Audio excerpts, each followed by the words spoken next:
คำเตือนการลงทุนมีความเสี่ยงสูงผู้ลงทุนควรศึกษาให้ดีก่อนการลงทุนการซื้อขาย Forex และ CFD มีความผันผวนสูงทาง Dark Trader บ่ได้มีการซักซ้วนการลงทุนแต่อย่างใด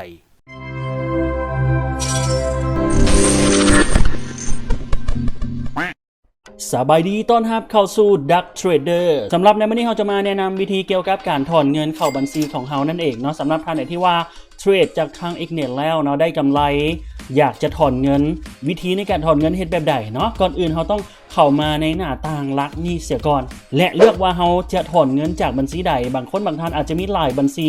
ในการเทรดเนาะตัวอย่างก็คือจะถอนเงินจากบัญชีนี้จะเป็นบัญชีเซ็นเข้ามาในเมนูการถอนเงินได้เลยคลิกเข้าไป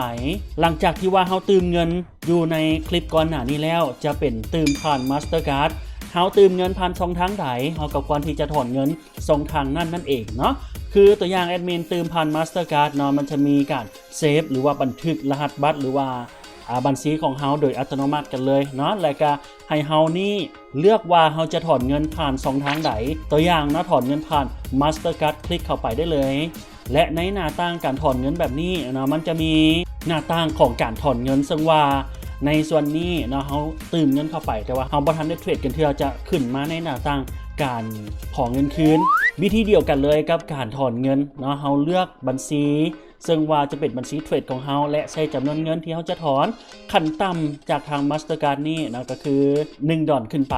นะจำนวนนี้ใส่เป็นจำนวน10เหรียญนะซึ่งว่าในบัญชีนี้เฮามีแต่10เหรียญนะแล้วก็กดดำเนินต่อไปได้เลย